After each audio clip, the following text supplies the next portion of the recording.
This is the CBS Evening News. Bob Schieffer reporting. Good evening. Efforts to clean up the biggest oil spill in U.S. history are stalled tonight off Alaska. And Alaska's governor says there is not enough equipment in the entire country to contain the mess that is now 5 miles long and 3 miles wide. The spill occurred after an Exxon oil tanker ran aground early Friday. No explanation yet as to why that happened, but police have given the captain and top crewman blood tests now to determine if they'd been drinking. John Blackstone's in Alaska and has our report. The Exxon Valdez continues leaking oil into Prince William Sound, an estimated 11 million gallons so far, and still the cleanup has barely begun. A handful of boats and men are working to mop up an oil spill now estimated to spread over some 40 square miles. The seas are too calm for chemical dispersants to work.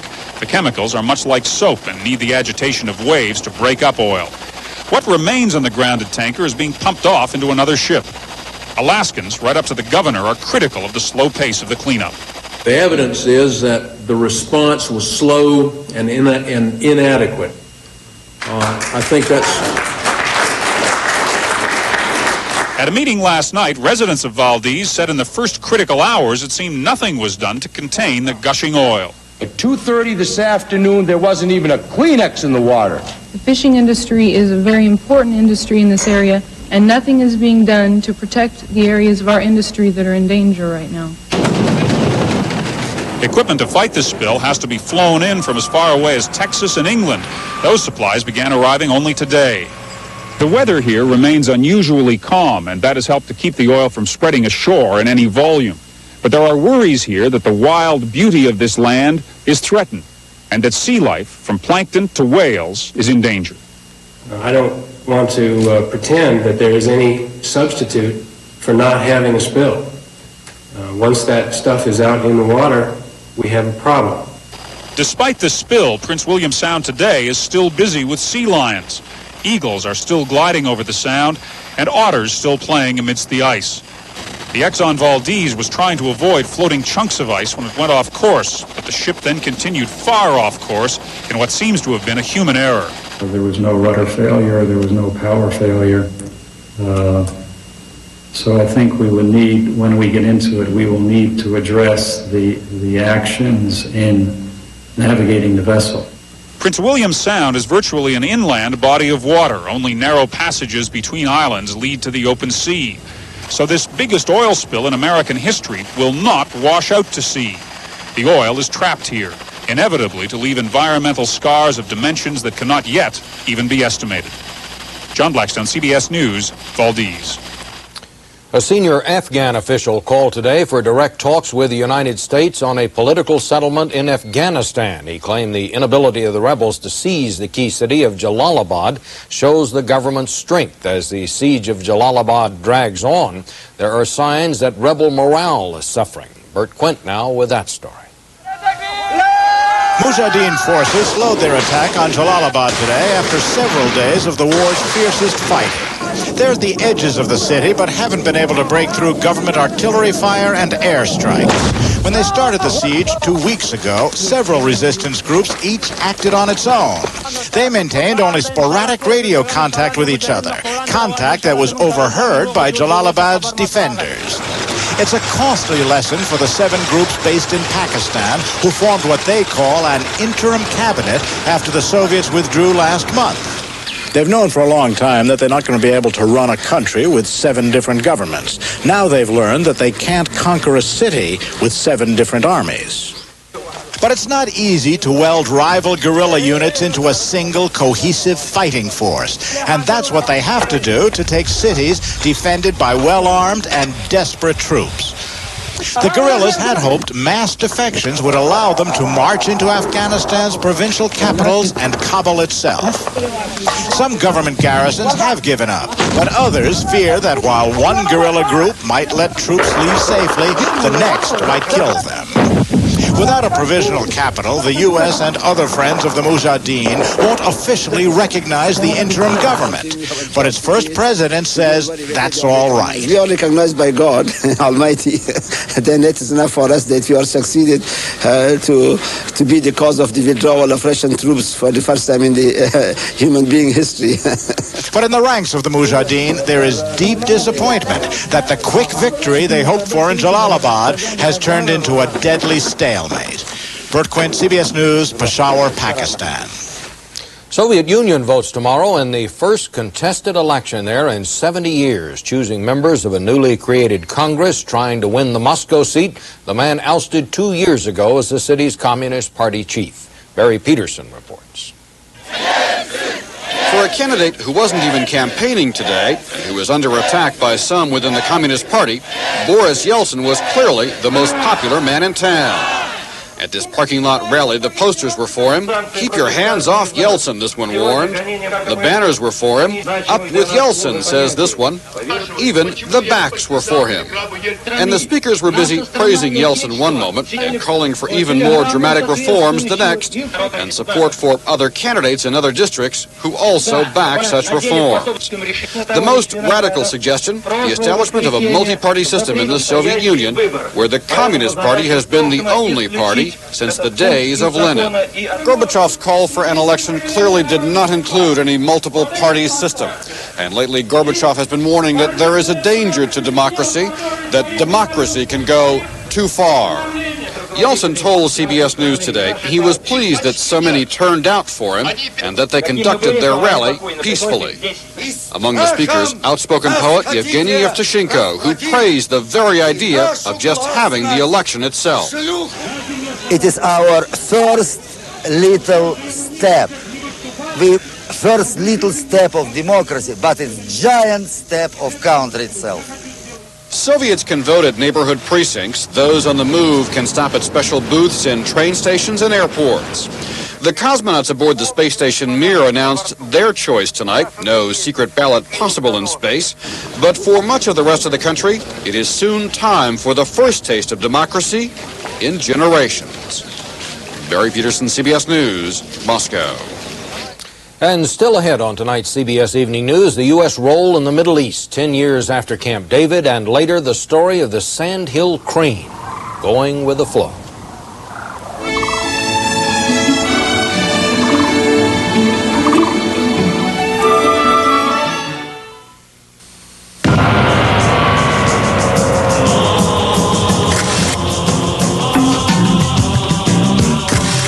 Once again, the automotive world is focusing on Mercedes-Benz because the engineers who created the 190 class and a whole new automotive category have just recreated it. Give me 2,000 watts second. Introducing the Mercedes-Benz 190 class, the second generation. Just this much Cortaid heals more kinds of itches and rashes than all of these. Because Cortaid has a clinically proven healing medicine they don't have. That's why Cortaid is the itch aid. This diaper has a thin, powerful seal, but it's not on his mask. It's on his dentures. A seal so thin, so powerful, that more than any ordinary adhesive, Extra Hold Fast Teeth holds closer to real. If I didn't care more than words can say. Someday, someone will convince you to try Kellogg's Nutri-Grain. 6 healthy whole grain cereals with no sugar added or preservatives. Would all this be true if I didn't care for you?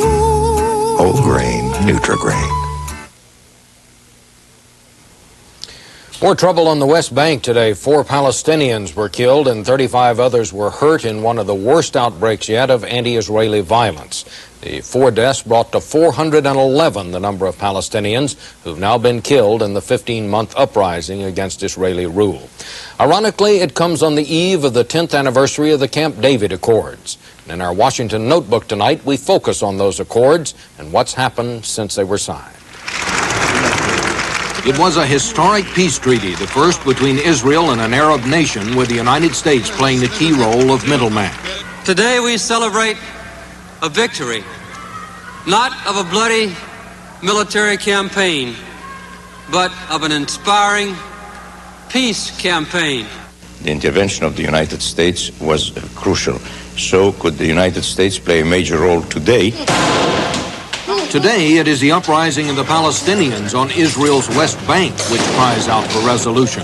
But so far, the United States is stepping back from the role of peace broker. What's lacking today is a sense that it really matters to the United States, that it is an important, high-priority topic. Unless there is that sense coming from the President and the Secretary of State that this is one of the 2 or 3 most important issues for the United States, we're not going to see much leadership from this administration or from Congress or public opinion. In the decades since Camp David, the American focus on Israel was distracted by explosions throughout the Middle East.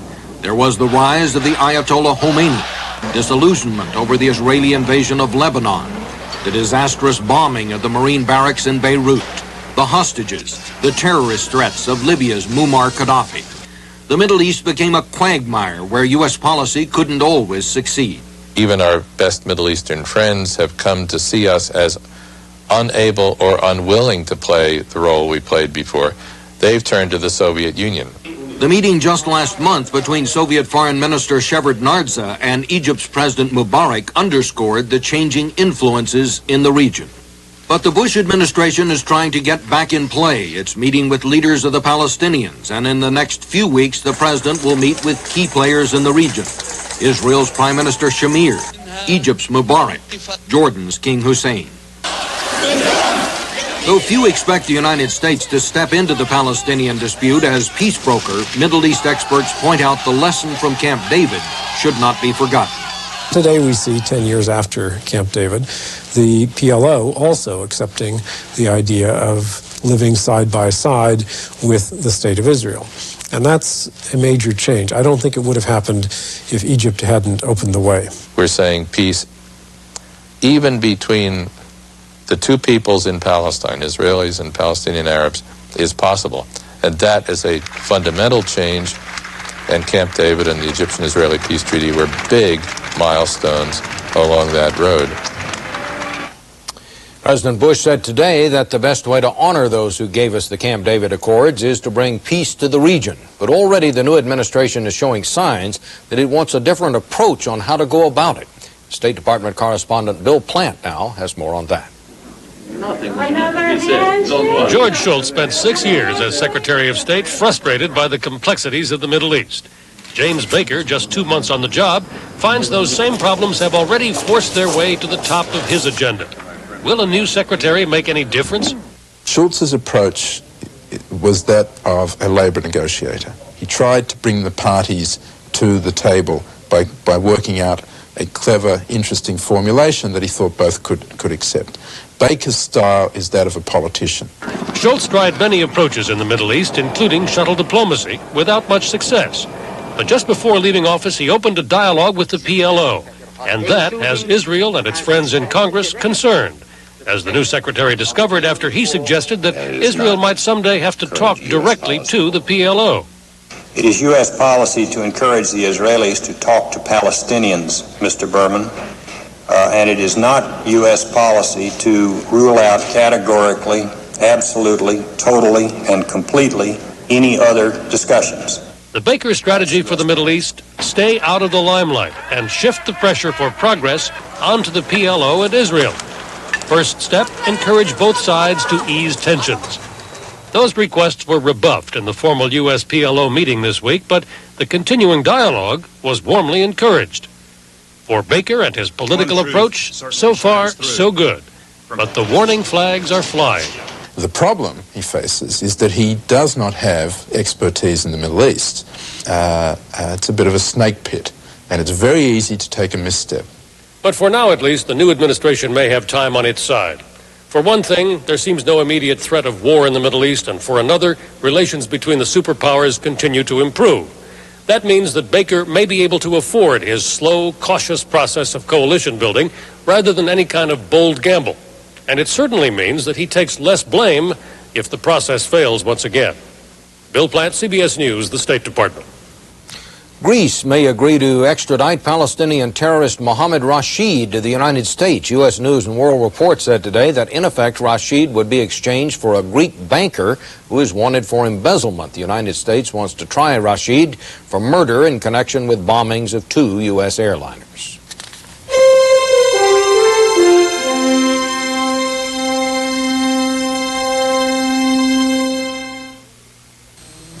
I may look like older engines, but I'm really a complex 80s kind of guy, very high-tech. So take me to Precision Tune. They'll tap my inner feelings, tune me up, and guarantee it. They could only help me with my fear of the dark. Precision Tune. We guarantee it. Friends acting funny? Maybe it's your breath. Try a Milk-Bone mint-flavored dog biscuit. Mint-flavored biscuits put the bite on bad breath and clean your teeth.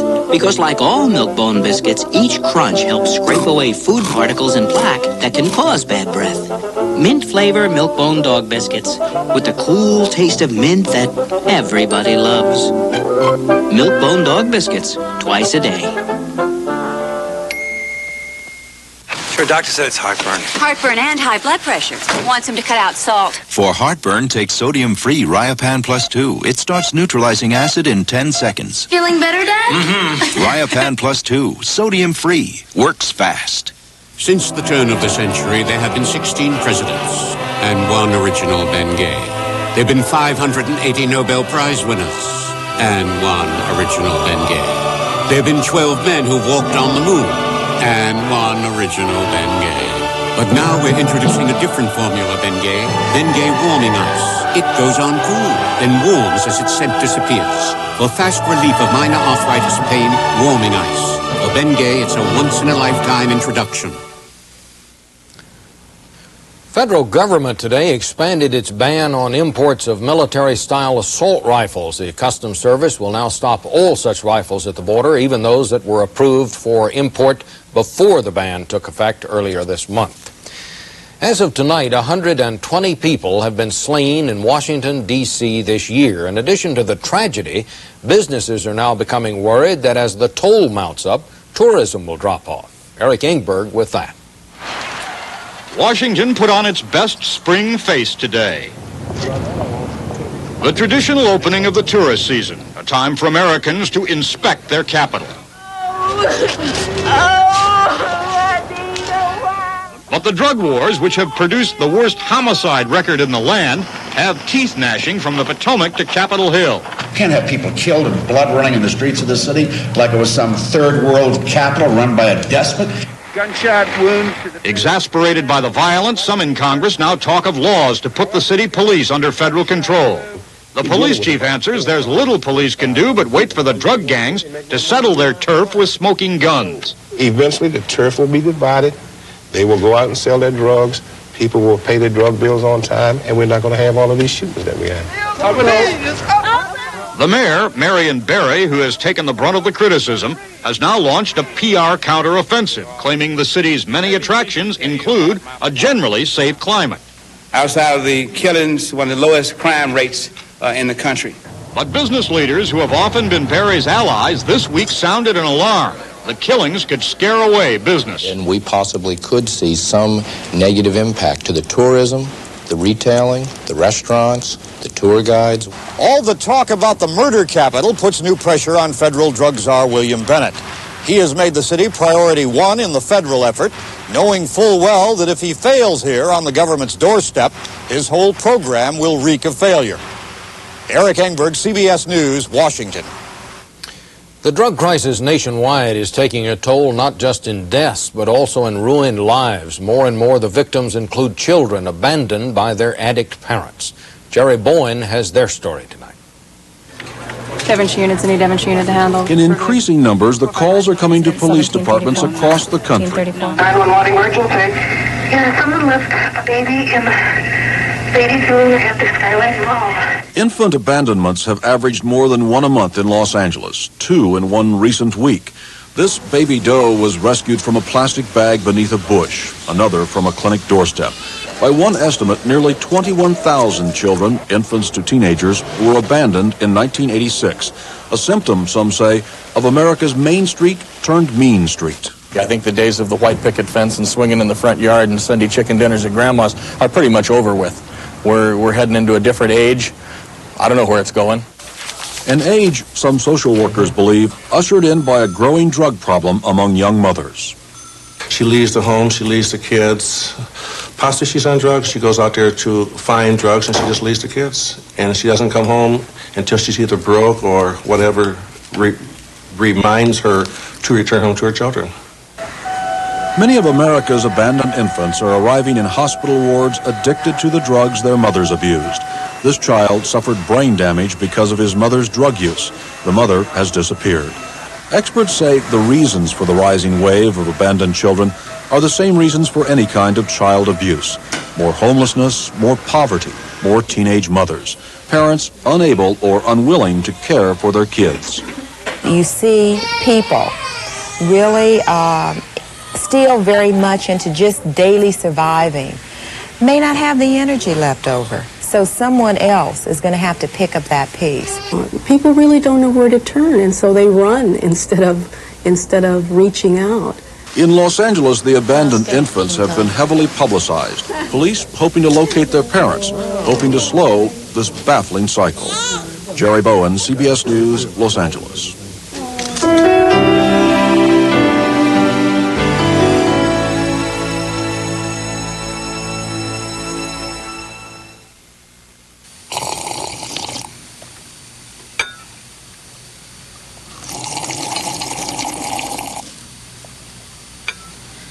Oh, the magic's gone.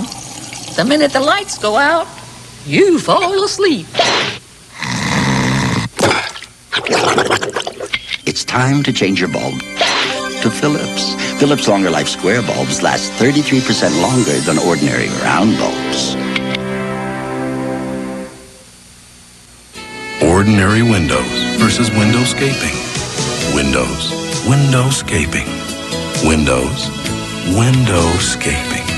See the windowscaping experts only at the Pella Window Store. It hurts, sinus pressure, and headache. It really hurts. Sinutab combines the painkiller and Tylenol with the decongestant and Sudafed to give you more than either one alone. It stops the pain. Sinutab stops the pain. Getting out and enjoying yourself. That's what life is all about. And it's easy when you have the best bladder control protection. Depend Undergarments has special layers of absorbency that won't bunch or sag, and elastic legs for a better fit.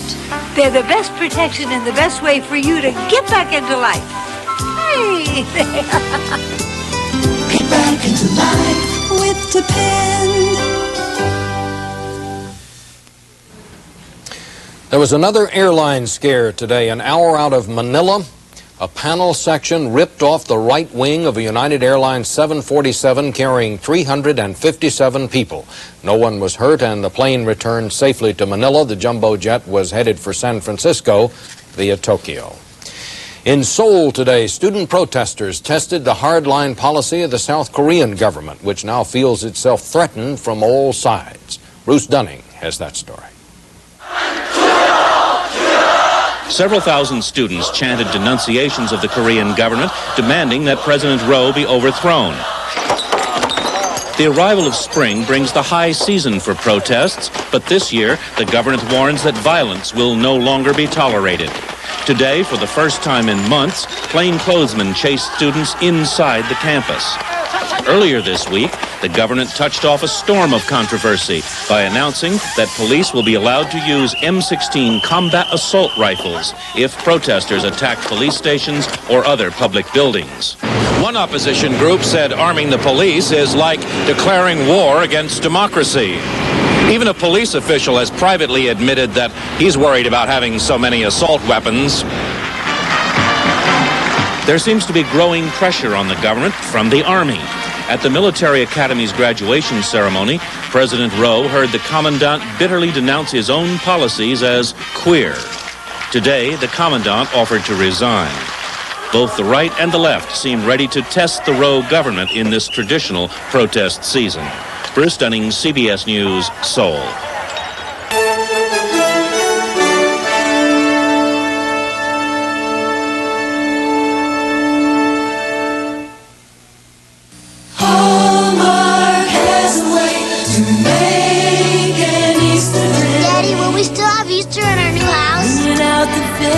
best in you. From Crayola bunnies to colorful gifts and cards, Hallmark has hundreds of ways to make sure any home is filled with Easter. Hallmark has a way to make somebody's day. When you care enough to send the very best. Not this much. Not this much. Just this much. New Advanced Formula Kaopectate works fast to relieve diarrhea and cramps. And it tastes better, too. New Advanced Formula Kaopectate. More than ever, the diarrhea specialist. When I hesitate, it's not my fault. So take me to Precision Tune. They'll diagnose my problem, tune me up, and guarantee it. Remember, Precision Tune. Whew. Precision Tune.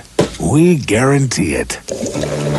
Lucky for this diver, he has a thin, powerful seal. So thin it's virtually airtight. So powerful it even holds up to pressure. No, it's not on this diver's mask. The seal is on his dentures. Extra Hold Fast Teeth has a seal so thin yet so powerful, it's virtually airtight. For a hold that's closer to real than any ordinary adhesive, Extra Hold Fast Teeth, the Extra Hold seal that's closer to real. The Bush administration ordered a review this week of Colorado's massive Two Forks Dam project. That's the first step toward killing it, and it is a small victory for wildlife in the competition with man for a priceless natural resource. James Hattori reports. For millions of years on Nebraska's Platte River, nature has staged one of its grandest spectacles. 500,000 sandhill cranes on their annual migration north. Where else in the world can you see something like this, huh? Isn't this beautiful? Oh. The birds, including endangered whooping cranes, crowd along a 50-mile stretch of the river, stopping at the Platte's shallow waters and adjacent farmlands to rest and feed. But today the cranes are at odds with a growing human population in neighboring western states, all vying for the same water. We are really dealing with one of the most fundamental issues out here, which is the question of how we decide to use the very limited water that we have out here. Environmentalists believe the Platte River, as a habitat for sandhill cranes and other birds, is at a critical juncture. Already the water flow is at its lowest recorded level, down 70% since the turn of the century. The Audubon Society says a half-dozen new water projects planned for the Platte and its tributaries would reduce the river to a trickle at times. But in a debate as wide as the West, the river's custodians say wildlife concerns must be balanced with economic and residential growth, which both require water. The Audubon should understand the interests of the natural resource districts, the municipalities that rely on the river for other things. For 6 weeks each spring, the massing of sandhill cranes obscures the river's controversy, and with it all, an irony that what thrived so long without man now relies on his decisions. James Hattori, CBS News, Gibbon, Nebraska. And that's the news. Susan Spencer will be here tomorrow. Later tonight on West 57th, a look inside the world of Chicago gangs. I'm Bob Schieffer, CBS News, New York. Good night and have a happy Easter.